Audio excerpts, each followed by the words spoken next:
Are we ready to start? I'm ready. Yes. I'm ready. Excellent. I shall play the music.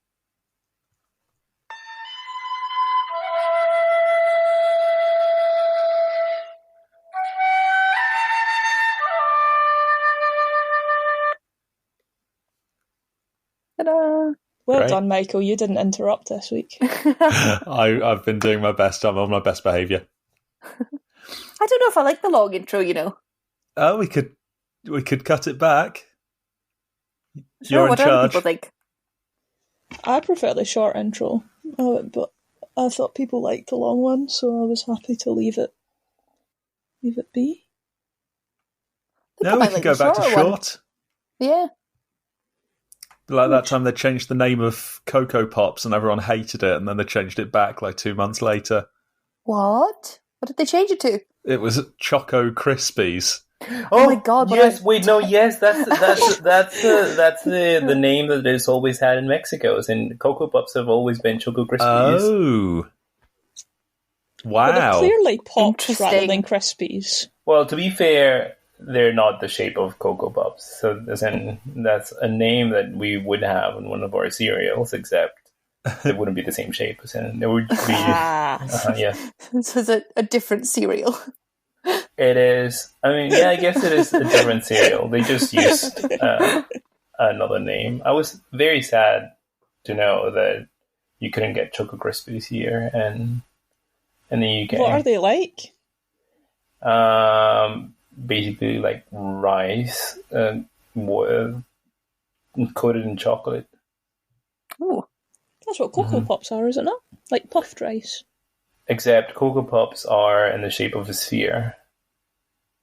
No. No? No, they're like little grains of rice, like you say. What? Are you thinking of Nesquik? No, I thought I was thinking of Cocoa Pops. No, Cocoa Pops they're like Rice Krispies. Really? Well, in that case, yeah, they're just exactly the same thing. They're just equivalent to Choco Krispies, and they There we should be go. called that. Well, if you'd been in the UK for a couple of glorious months in the late 90s, they would have been. But at that Crisp. I point, could- Fernando was already somewhere that they were called Choco Krispies. So, And they're still called Choco Krispies over there. yeah. Well, we've all learned something today. Cocoa Krispies, now that's a name. Oh, that would have been good.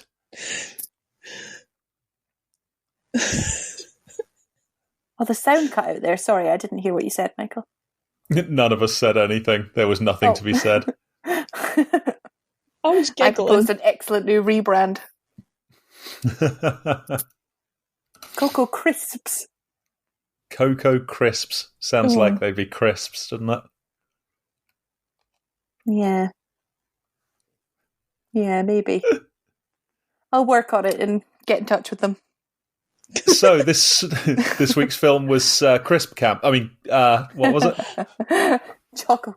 Crip Camp. Choco Camp. Crip Camp. Crip Camp. Yes. Fernando, I'm so sorry we couldn't watch High School Musical. Oh, yeah. I want to say El Desafío. Despacito, but Desafío, that was it. I Sorry. think it would be better if it were Despacito. It's a real shame that we couldn't see that, and I hope if we track down some kind of illicit black market DVD of it sometime, we will be able to watch it. I wonder Or if if you we all can. learn Spanish. Or if we all learn Spanish. I wonder if we can buy it from Amazon. I think I checked. Oh, I checked, Yeah. and I also checked Amazon Spain and Amazon Mexico, and none of them have it. then We is this all just a myth? As in, does the movie even exist? Well, you can buy the soundtrack on Amazon. Yeah. So that's we getting could just somewhere. act it out. Sure, we could write our own script and just play the soundtrack along Yeah, and then discuss our that sounds performances. much better. Yeah. Yeah, it would have been really good. In fact, I also looked into it, and it was apparently for a while called Viva High School Musical. Yes. That was like the alternative title. So then I had to do all the searching all over again for that. But even like eBay didn't turn up anything. It's a real shame. I think we could just about have tracked down the Brazilian one. That seemed to be a bit more accessible. Wow. But it's High in School Russian Musical Spanish. or Desafío. Russian Spanish. Portuguese sounds like Spanish, but also with a little bit of Russian in there. No? Just I me? agree. Absolutely. Interesting. No, yeah, I totally see it. Although actually the Brazilians don't quite do that same weird thing. They sound a bit more normal.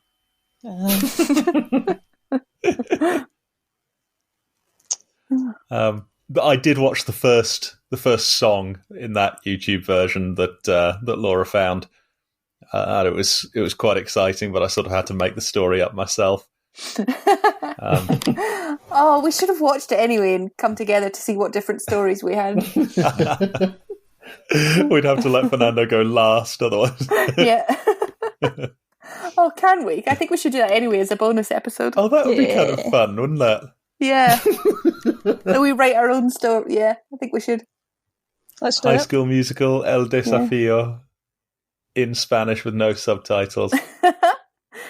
Then I'd feel less bad about the fact that this is the first film that we failed to source. Yeah. We always source them. We even got the song catcher. We had to That's the one I was thinking import of. a DVD from Australia or something, didn't we? Yeah. Who the hell suggested that film?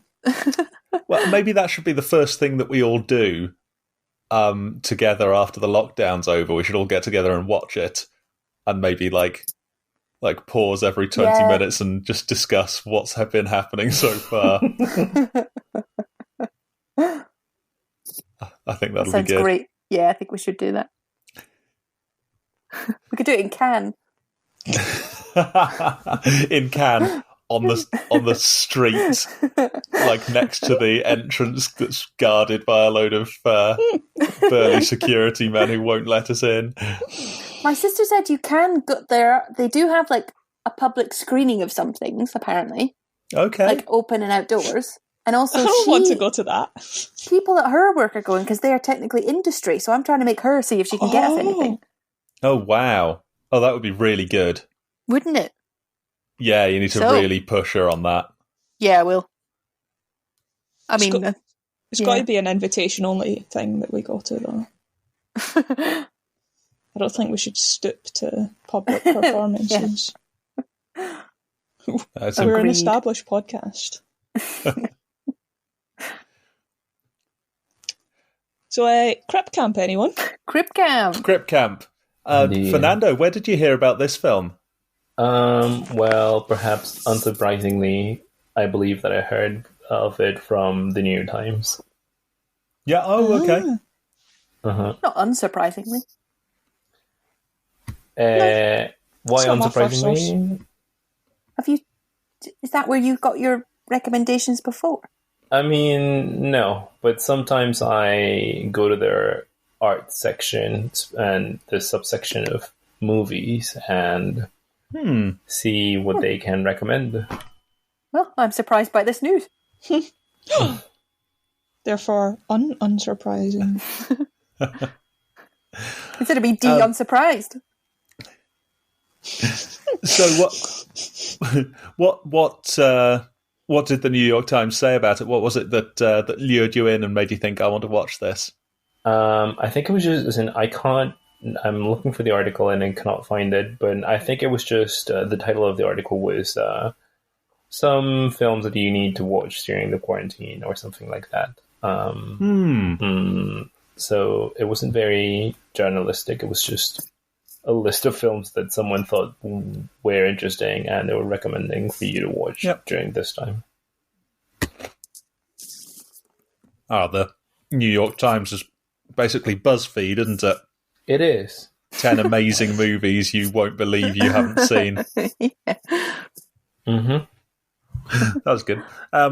So I have to admit, when you first suggested it, my heart descended a little bit because I thought it was going to be about gang wars in like California.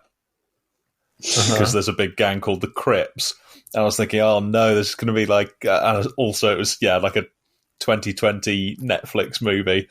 I thought, oh man, it's going to be like Spencer Confidential all over again. Which is why when we put it on, I was delighted to discover that it was a really interesting film. And I learned quite a lot that I didn't know. Did you find the same?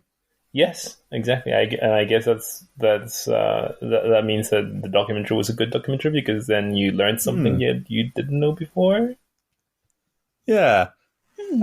Much like this is the second documentary that we've seen in the club, isn't it? And the first one was One Day in September. About One Day in September about the Munich disaster. Yes. And that also was something I just didn't know anything about, and I learned a lot about, and that was really good. But yeah, I really enjoyed this one. Claire, did you like it? Yeah. I found my attention sort of drifting occasionally. But I thought it was very interesting. And I think it's still a very sensitive topic to talk about. I think they did a good job of like not covering up the language of the time that we now think of as completely inappropriate. And you think words like retarded? Yeah. Even calling it Crip camp, I feel is a bold move.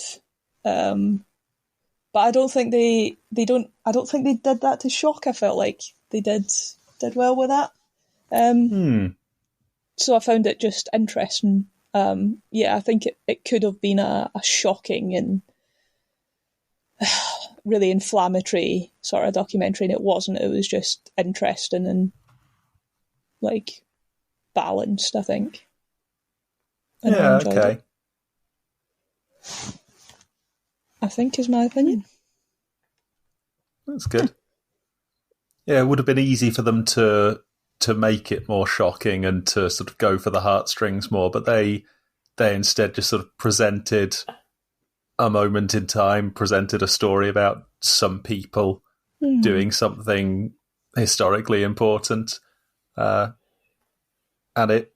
that story seemed to sort of speak for itself without them having to make it amazing or make it shocking. It was just they just told the story faithfully, or seemed to. I liked that. How about you guys, Laura and Fernando? Yeah, I pretty much agree. Yeah, I thought it was a lovely documentary. I really liked it, and I learned stuff that I didn't know about as well. I don't think it was perfect. I would change a few things, but I enjoyed watching it, and I found it quite gripping and interesting and illuminating and things like that. What about you, Fernando? I also liked it. I really enjoyed it. I enjoyed learning about the history of the civil rights movement. Well, I'm not sure if it was the civil rights, but the, I guess, extension of the civil rights movement. And I guess I was somehow happy to see that more buildings now are accessible for people with different abilities. That's nice. But I also wonder how many buildings are still not accessible, and how many, as in how often they still encounter places that they cannot easily navigate through because of their situation. Yeah, I wonder that as well. And I was thinking, like, my building in anthropology, because it's in the quad, St. Salvator's Quad, and so much of it is totally inaccessible because there's no lifts, or it's all stairs, and just it would be impossible. Yeah. Yeah, even in your buildings, even the per day is pretty rubbish. If you want to get round with a wheelchair. And it was built in like the 70s or something. It's just not none of it's simple, I don't think. Yeah, I think we've come far from there, but yeah, still a lot to do. You can see it in the design of these buildings, can't you? That some of these buildings, it just wasn't even something they thought about. Yeah. And yeah, there were a few different facets to that they seemed to be talking about in the film. And one of them was just not regarding disabled people as people who might want to have jobs and work in universities and that kind of thing. And then another part of it that sort of seemed to strike a chord with me was them talking about how grateful they feel and saying so many things have changed for the better. And we feel so grateful for these things. Isn't it a shame that we have to feel grateful for the ability to sort of go into a building and no one else has to feel that? And I hadn't thought of it like that before. And yeah, I wonder if a lot of the buildings, maybe like the maths building in St Andrews, would have been built just at the time where they were thinking, we'll put something in to give people who use wheelchairs some kind of vague access to the building, and surely that should be enough, shouldn't it? That they'll be happy enough with that, without thinking, well, people could complain that this isn't good enough. Yeah, it was a funny thought.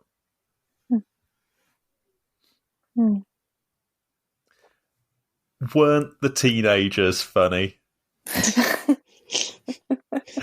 All teenagers are just so sort of bright-eyed and kind of confused about everything. And I really enjoyed. I think it was a good choice to start it off with.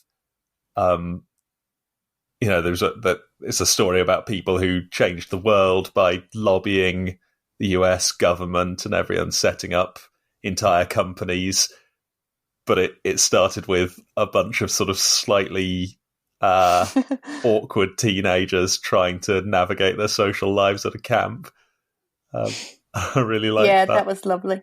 It made me really worried for what the rest of the film was going to be, because I had no idea what it was about. But it started off with this sort of utopian kind of summer camp, and I thought, oh God, what's going to go wrong? They're going to be abusing the children or something. That'll be the next half.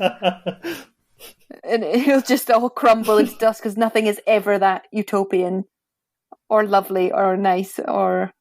Yeah, okay. It'll reel us in and make us think it's all great.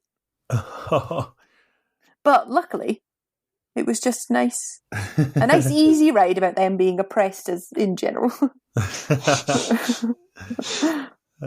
No, do you know, it was an easy ride overall, wasn't it? As a film. As a film. As a film. Sorry. They had to do a lot to get where they ended up getting in that, but there was never maybe it's because we knew that in the end they introduced the Disability Act and we knew that all the stuff they were complaining about did get a lot better. But I was thinking a few times, where's this all going to go wrong? But it was quite a hopeful, positive, upbeat story. Yeah, it was. Yeah. All in all. And that was good. It was very positive. Which they could have totally gone a completely different direction and tone and things, but it was uplifting. Yeah, if you told that from the point of view of someone who wanted everything to be perfect at the end, then it was a long way away from being a happy ending. Oh, yeah.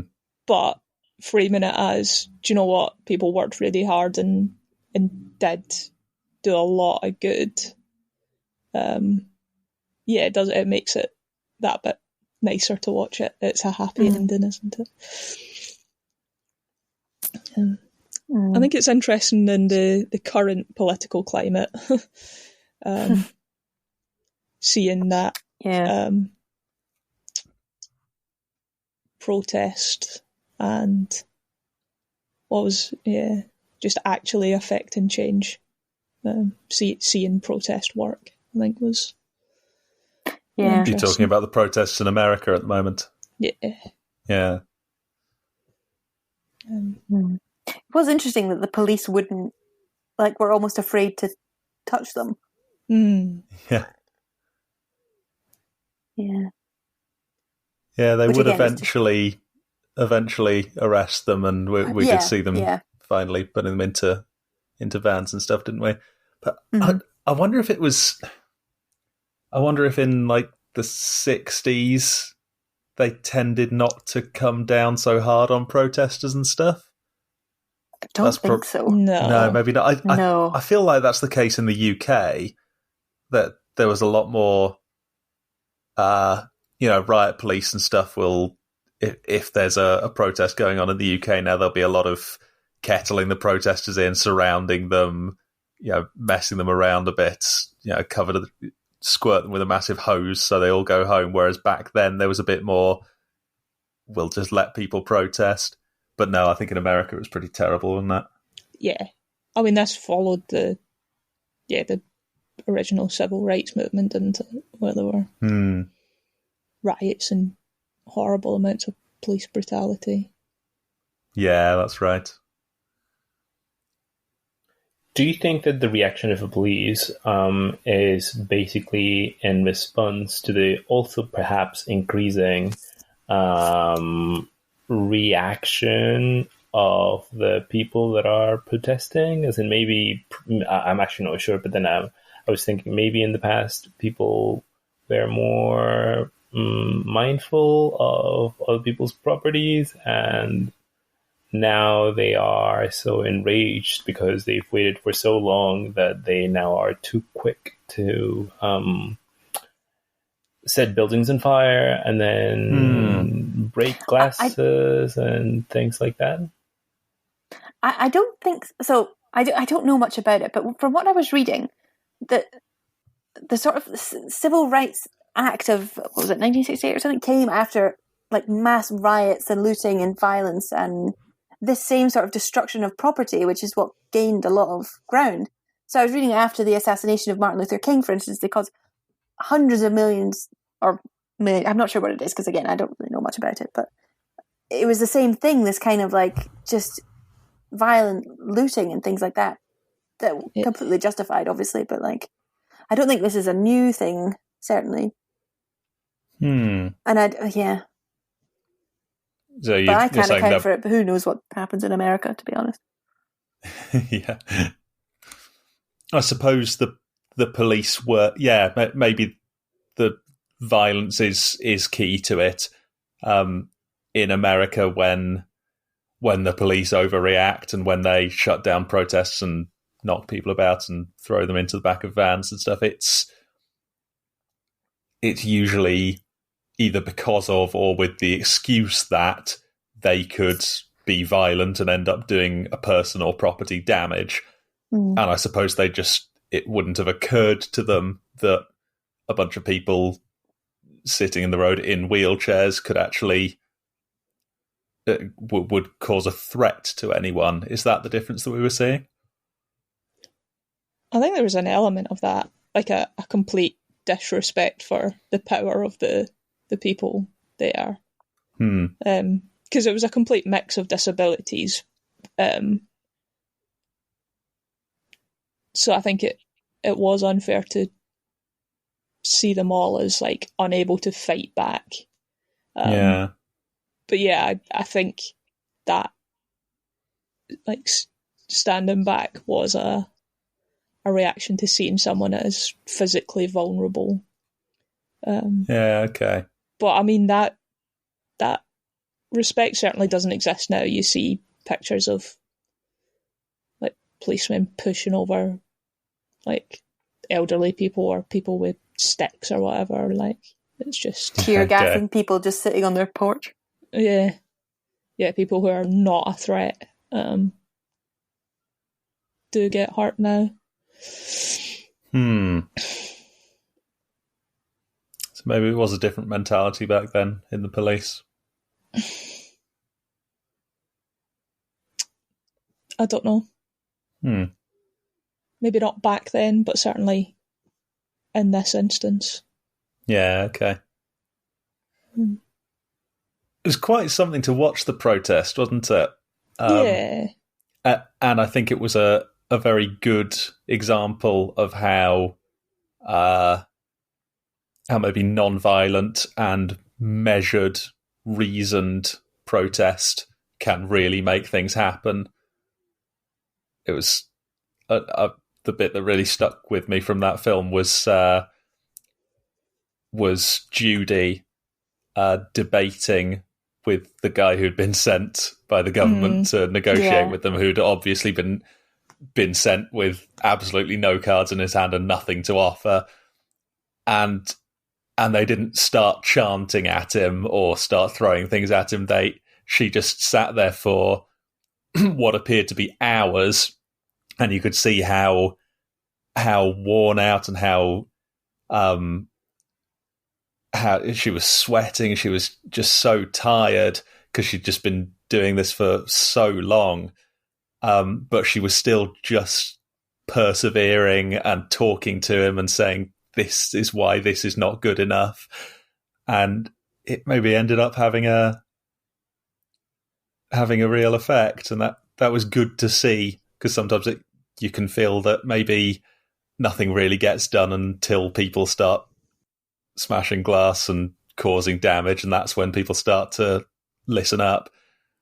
So yeah, it's good to see that sometimes good things can happen from peaceful protest.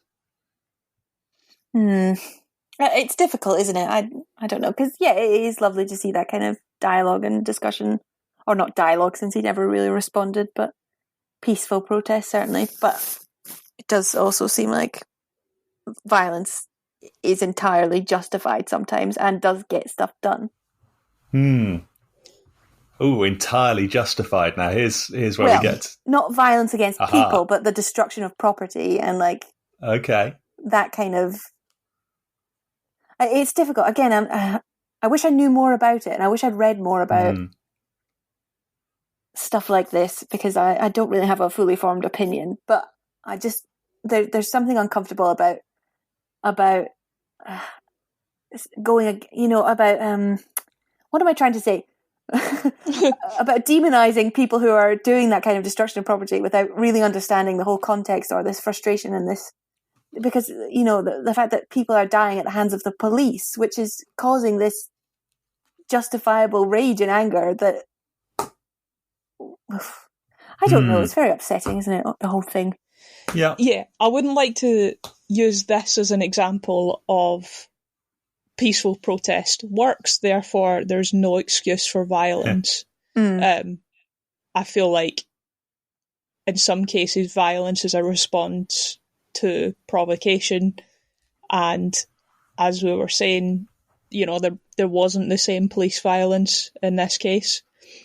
So whether that's the trigger or whether centuries of oppression is the trigger, it's great to see it working, but that doesn't mean it would work every time. Yeah. Well, and you think maybe a lot of the changes that have happened in the past couldn't have happened without that use of force. Yeah, I certainly think the civil rights movement that preceded it, I think the peaceful approach does wonders for the cause, but it doesn't necessarily result in action. Yeah, okay. Probably a combination. Who knows? We are not the authorities on this. That's why we're here, though, right? To have a go at judging things that we don't definitely know. I'm just conscious of how white and abled I am. I need to read more about this. I say that every time and I never do. Say it every film. Typical bloody white person. Well, the thing is, there's something else to read about, isn't there? There's always something else to read about. We can't know everything. Yeah. I was telling Fernando today, actually, when we met up, that I just watched Do the Right Thing. Has anyone seen it? No, I've never heard of it. Do you know Spike Lee? The black filmmaker who often makes films about sort of black rights and black activism and stuff. Yeah. I would need to spoil it to make my point. Can I spoil Go a on. little bit? Oh well. So the film is basically it's set over the course of one day, and it's all about these sort of rising racial tensions. And in the end, one of the characters, Radio Raheem, is murdered by the police. And one of the main characters then throws a sort of garbage can through his employer's shop window, and it starts this kind of riot where they just destroy this person's business. And I was like, oh, that's terrible. That this is senseless. They're not achieving anything. It's just violent. It's just horrible. Even like I was equally upset, obviously, about the person who was killed by the police. But Spike Lee has said about the film, if you question whether Mookie, the character who throws it to start off the riot, has done the right thing, then you've not understood the film. Which I was like, oh wow. Oh, and he ends the film on a quote from Malcolm X about how violence is enacted against Black people, essentially, and that violence in self-defense isn't violence. It's still a very challenging film. I would recommend Interesting. it. That does sound challenging. I mean, if you throw a bin through a window, that's not quite self-defense, is it? No, You don't again, get the that's why film, it's though, kind of Michael. provocative. Yeah, you're not. That's it. Yeah. That's what I thought. You're not getting it. I think I kind of hate that as a response. It's a bit like the if you don't know what you've done wrong, I'm not telling you. I think it's, if you don't know what you've done wrong, there's no point in me telling you, which is my favourite way of phrasing it. Yes. Which is entirely useless. I'd be willing to say if we watched your film and came to a different conclusion, maybe you didn't direct it properly.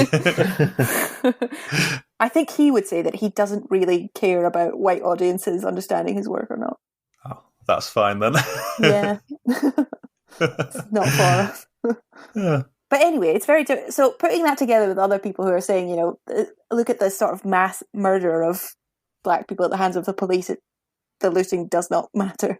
Well, except it does matter if the looting is not against the police. Like if they go and smash up a police station, when that police station has officers that are racist and has defended them, then that seems like retaliation. If it gets to stuff like the England riots in 2011, then that was sort of just attacking random businesses and stealing stuff.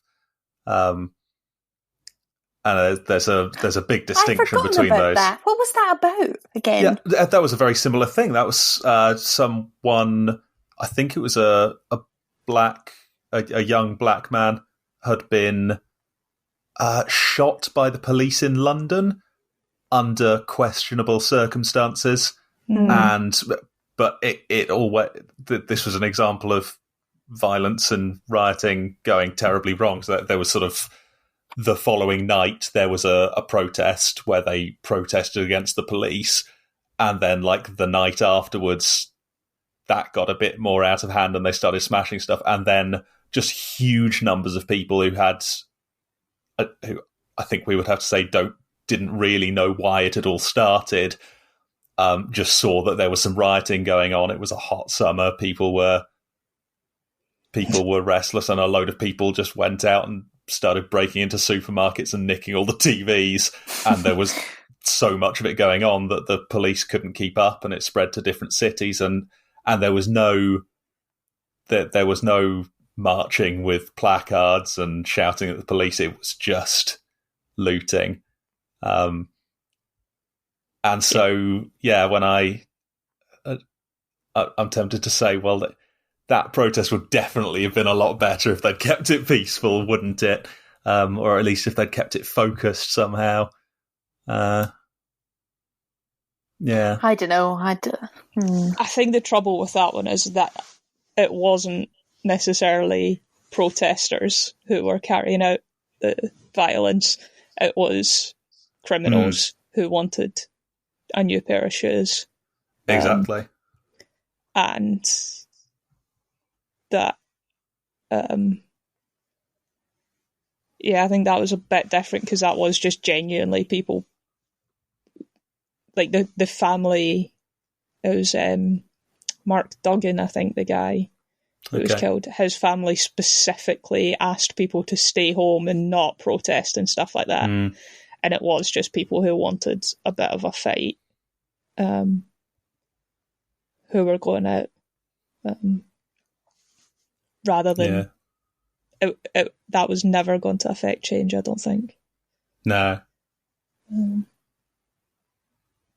Because there wasn't the whole peaceful build up, and it was just, all right, this is an excuse for a Barney.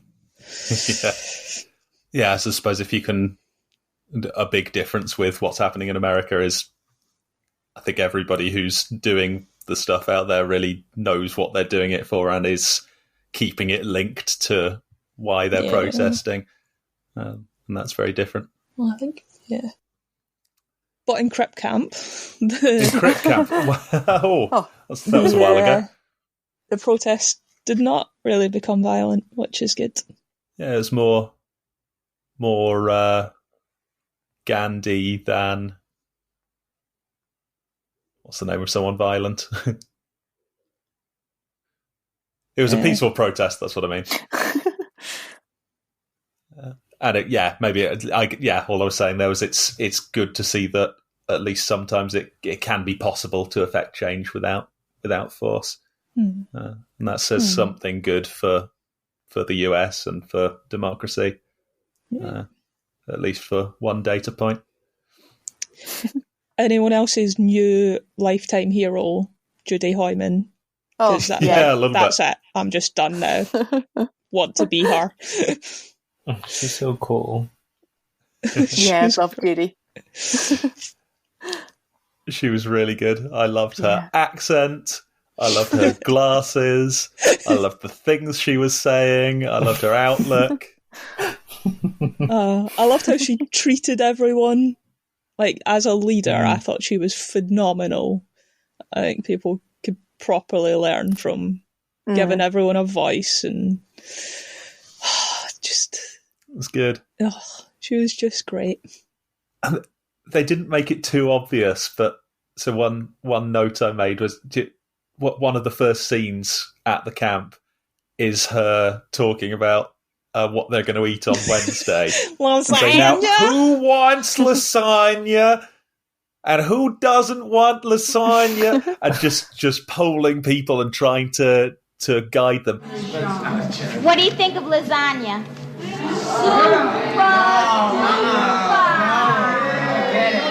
Quiet! How many people, raise your hands, how many people want lasagna? And it was exactly the same voice that she was using, 10 years later, when she was saying, who needs a mattress to sleep tonight because they can't sleep on the hard floor? Who is going to be able to do this? Who needs some support going to the doctor? Logistics for tonight, okay?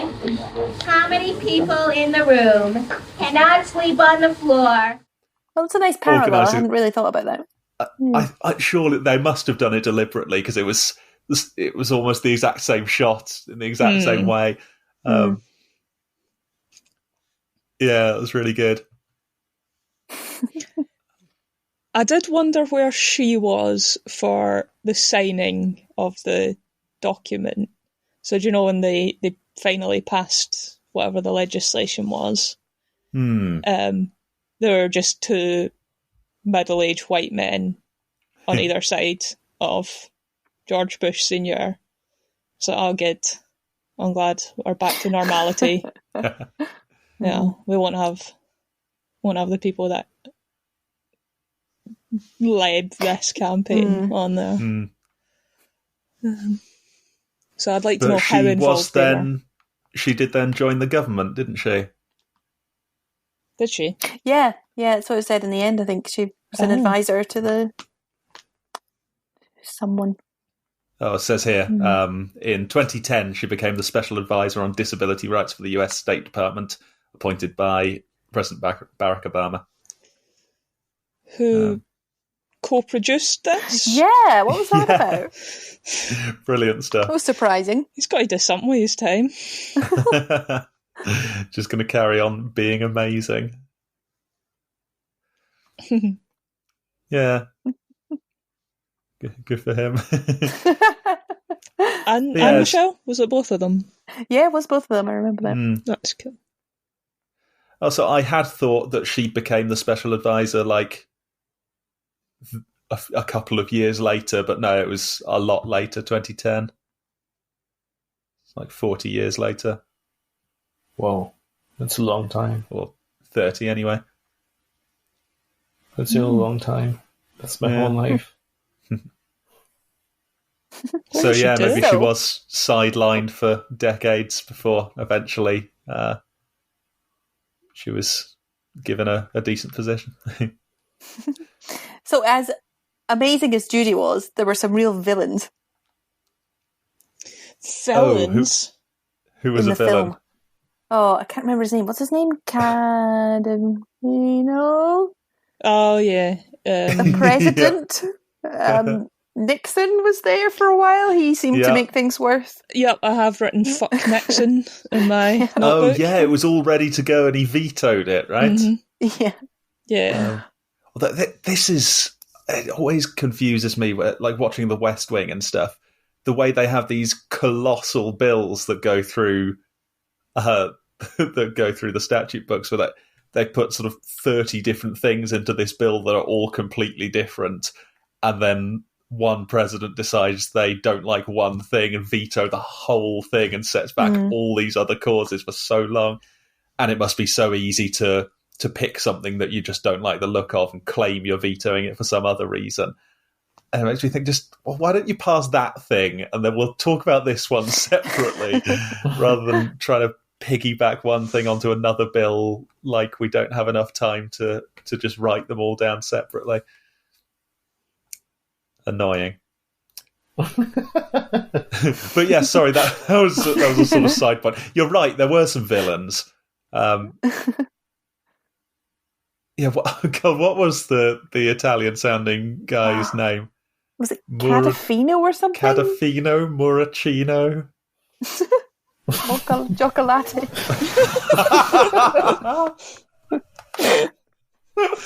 Oh, good discrimination, guys. Well done. Thanks, yeah, that was quite racist. That's us wasn't not it? getting into Cannes. Oh no. Yeah, I don't know. Anyway, yeah, he was pretty spineless all in all, wasn't he? It's pretty weak stuff. So it was him that sent that guy to San Diego to talk to them, right? Yeah. And that guy, I sort of felt for him a bit because he obviously just had nothing he could do. Yeah. And he was trying his best, but I didn't feel that sorry for him because he reminded me of Michael Gove. Like the guy that's just sent out to say the horrible stuff with no answers and just so everyone we'll can do hate it. him, but we'll keep him around. Yeah. And what was that scene with someone just locking themselves in an office and then the other guy going in and saying, "No, you have to get out that here." was him. That was the so Gove he tried character. to leave after his. That was him, wasn't it? He just wanted to give his evidence and then leave. And the Yeah. congressman was like, "No, you will listen to the other side of this. Oh, dear. Judy will be heard." Which is now my philosophy for life. Judy will be heard. Yeah. Is there a hashtag?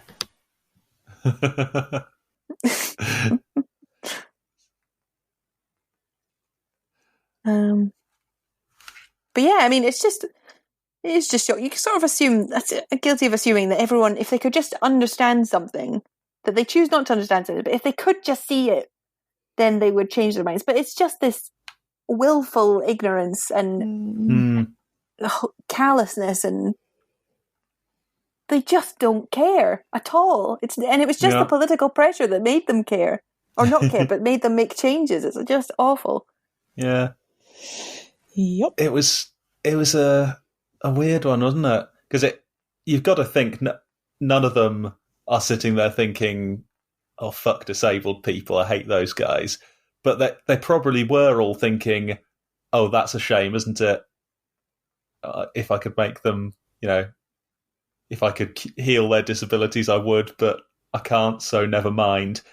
And it just not taking seriously the idea that you need to make concessions and actually put some resources into making people's lives better.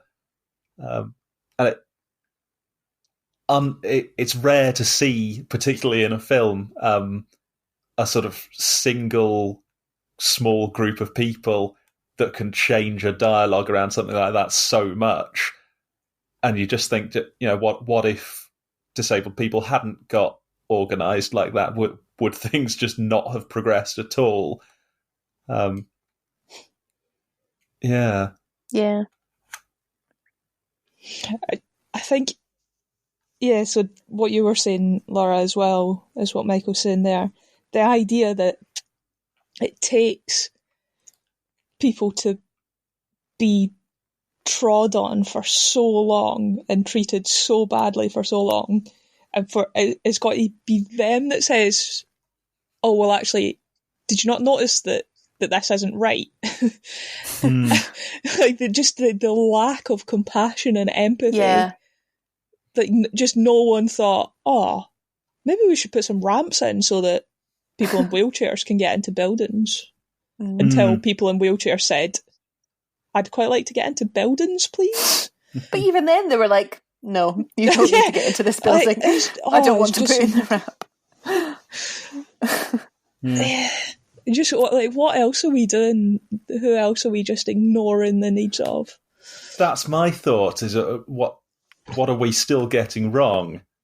and who else is just suffering in silence? And then you can see the argument that I think some of them were making this argument fairly kind of sincerely, saying it would cost so much to make all buildings compliant to what you're asking for. And it's, just that change of heart that they had to have between saying this would be great but it's too expensive, to saying that this is so essential that we really do need to spend that money. And I wonder what else we're doing that with, things that we actually do know are problems for people, but that we think we can't go to all that trouble just for you. Because it seems unthinkable now that you would just not bother with any wheelchair access to public buildings, particularly when you're building them new. What else are we doing? I think, listen, I'm not sure if this compares, but it might have been in one of the films that I've watched on Netflix about, I'm not sure if it was the flu or the pandemic, or I guess certainly some disease, but I think they were saying that it was just too expensive to provide the flu vaccine for all the immigrants who cross the border between Mexico and the United States and stay in the shelters. And it has been shown that providing that vaccine, I guess, is useful for the immigrants because they don't die of that disease.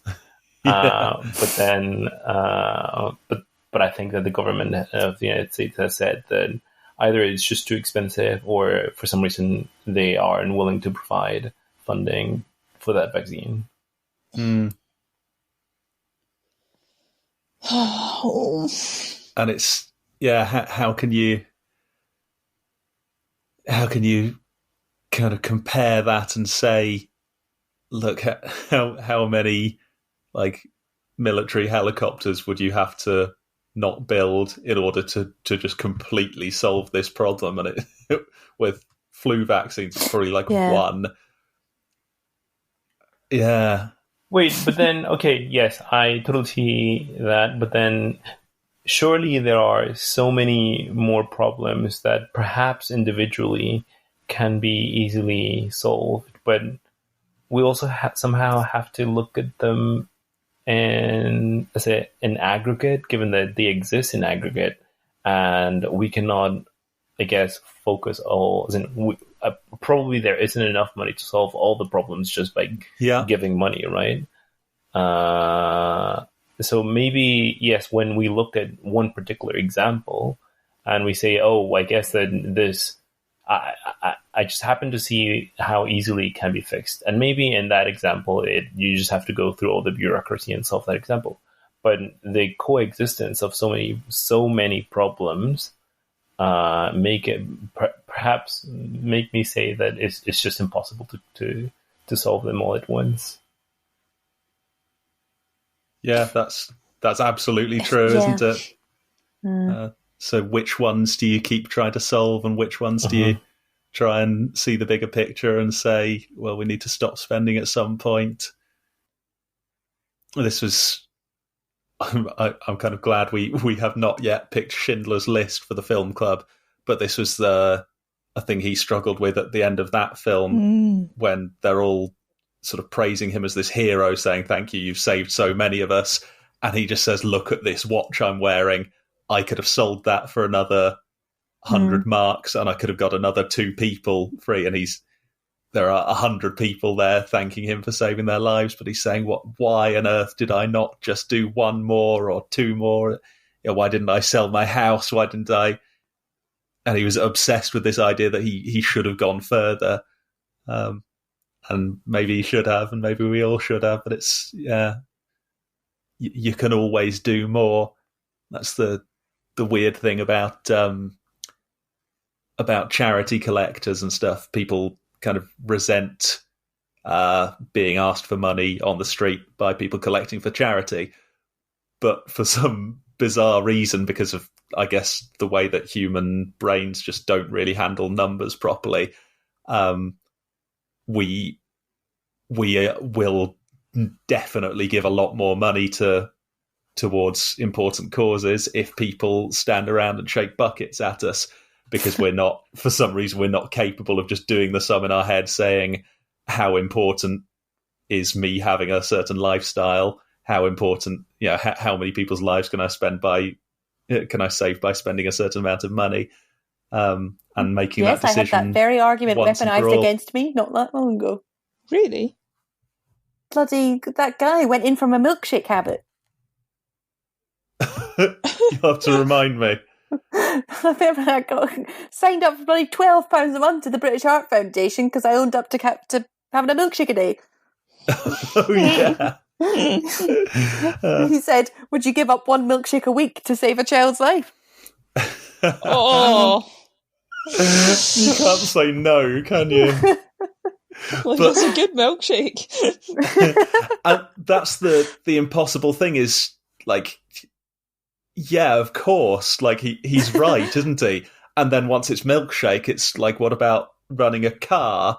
Well, you don't need that, do you? You could just get the bus and donate more money to charity. What about living in a house away from your parents? No one needs to do that.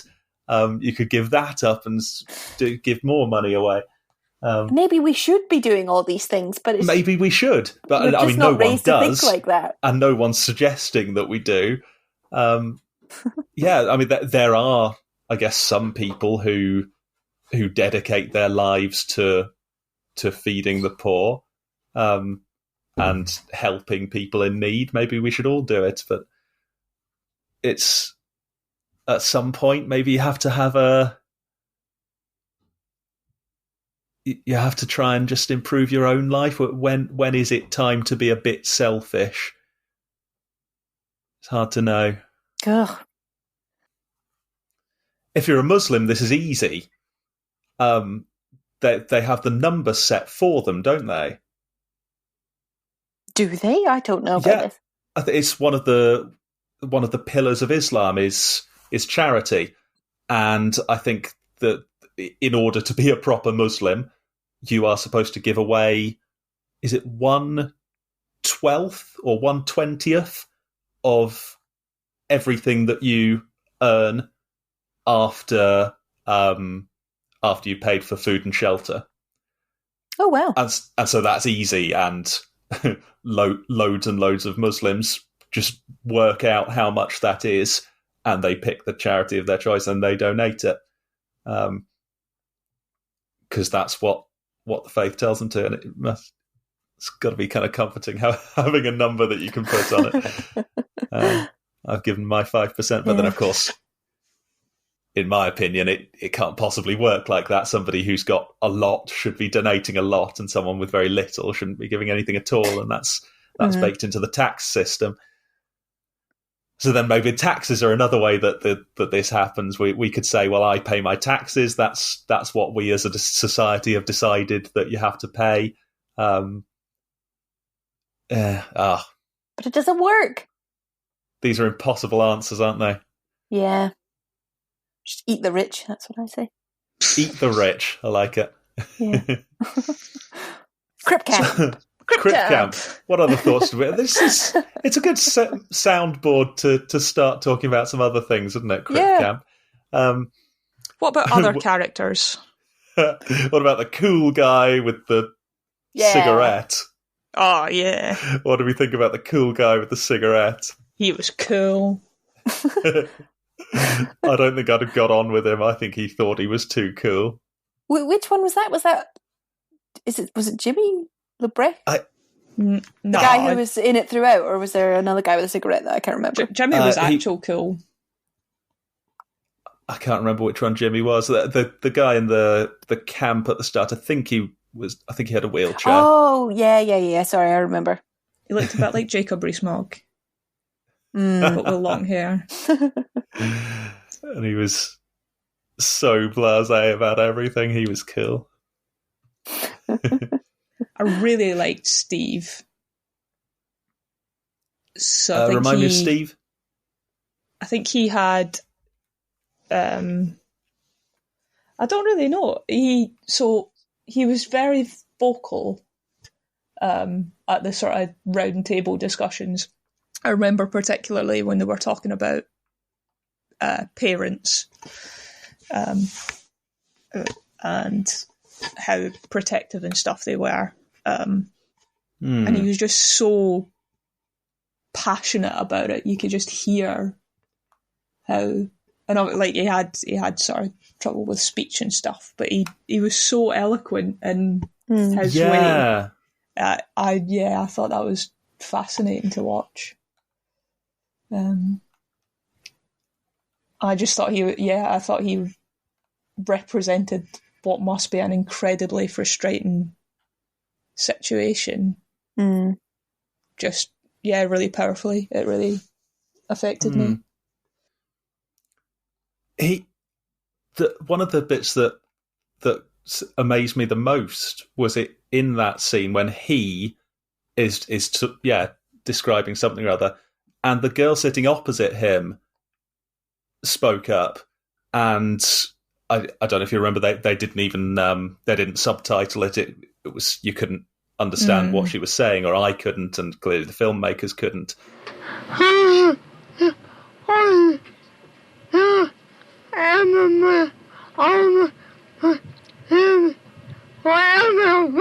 They waited patiently until she'd finished speaking, and I just thought, wow, isn't that amazing? That's obviously the right thing to do, isn't it? Let people have a chance to speak, even if no one can understand them.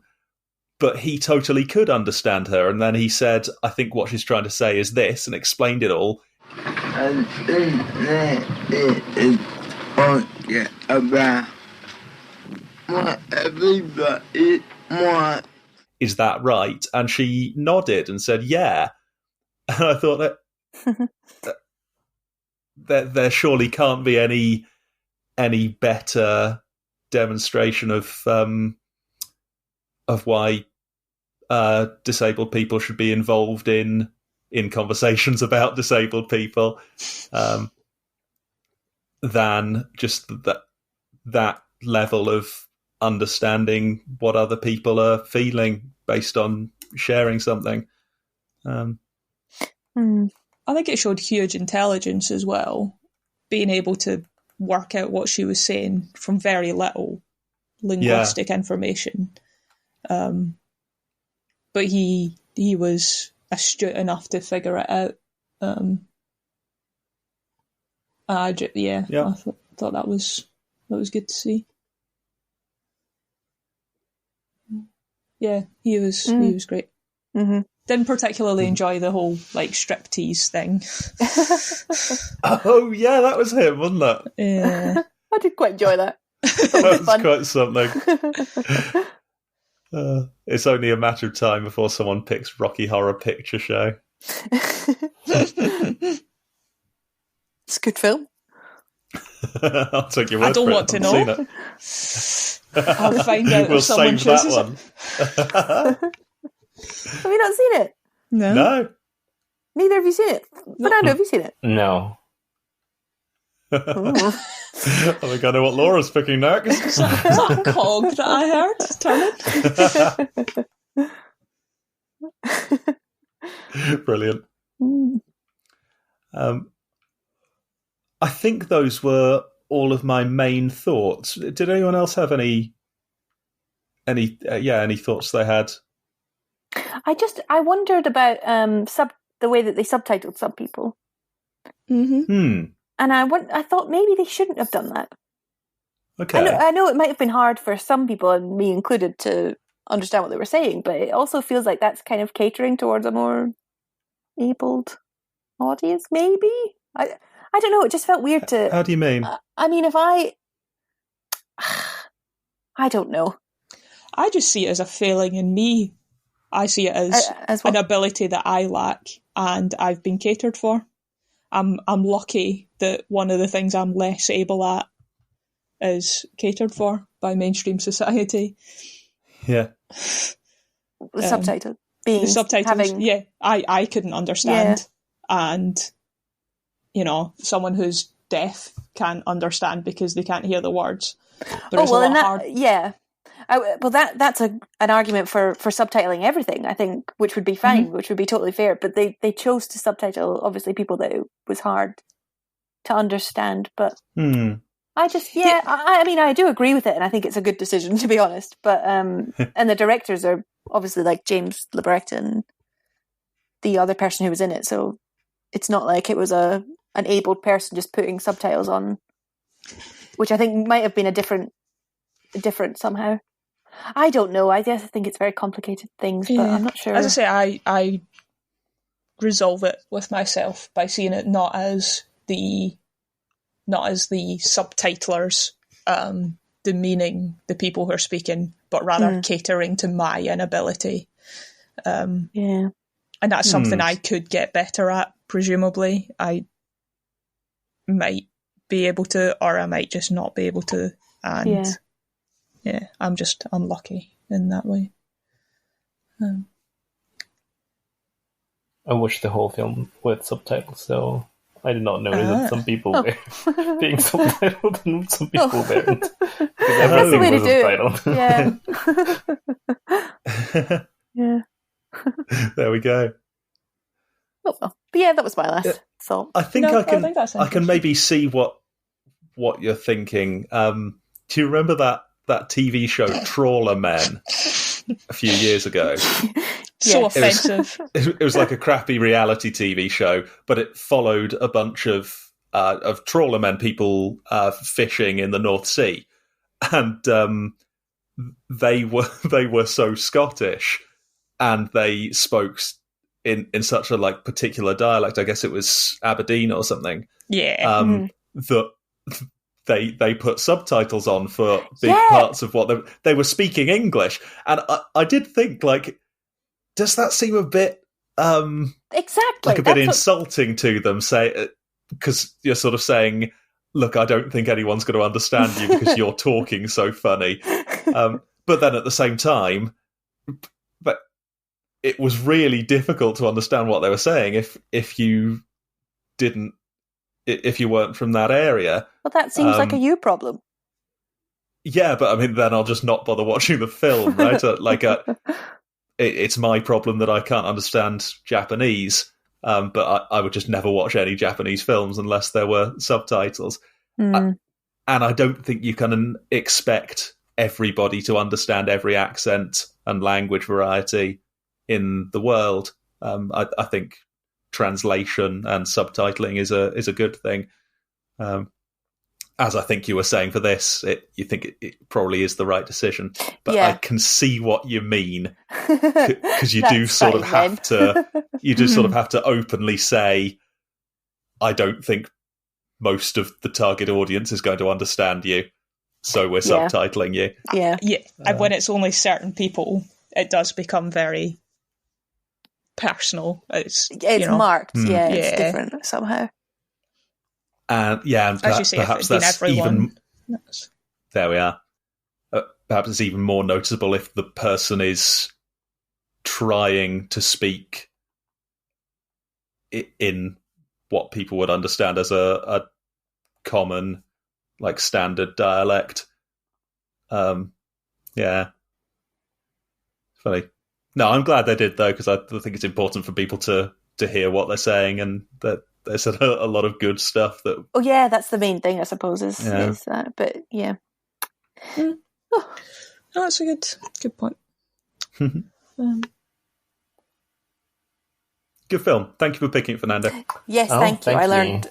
I learned things, and I always like learning things. Yeah, thank you for watching it. Except when I don't like learning things. Shall I play the music? If I you're suppose ready. we should ask if there was any symbolism. Oh, God, we're getting really bad at remembering that. It is important. I thought of it. I just decided not to say anything. I thought you were a fan of the symbolism until recently, Michael. Sometimes Always the the most- symbolism can be good. I think Most enthusiastic table thumper. well, in those days. If you're going to do something, you got to commit to it, haven't you? Yeah, I guess this was not like an experimental piece of cinema, was it? This was a documentary. Maybe there's no symbolism in give you the documentaries. Ooh, God, you can't just throw that in at the last minute. There's no symbolism in documentaries. Right, well, there definitely is, but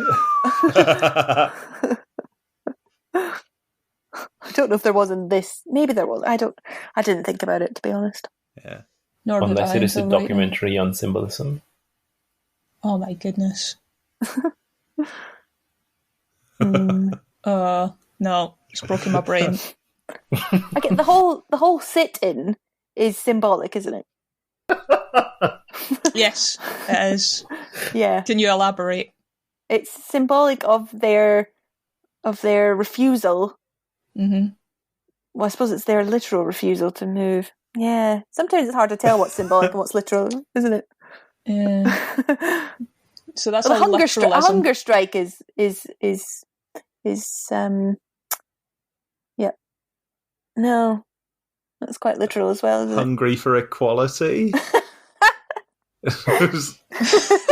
That's not what you meant. No. No. I mean, I feel like it's got a symbolic element of like I will waste away. No, that's literal. Forget it. I'm going to play the music. Oh, well. If Great. anyone else wants to have a go. Sorry, it was a valiant attempt. Yeah. Right, here we go. The camp was symbolic. Right, the camp was symbolic. There we go. I'm going to end it now. Yeah. Yeah.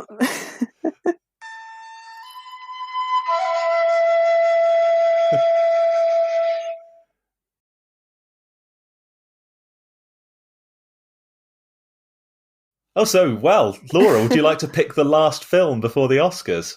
Yes, I have decided. Right, Oh, what's it going to be? No, I haven't.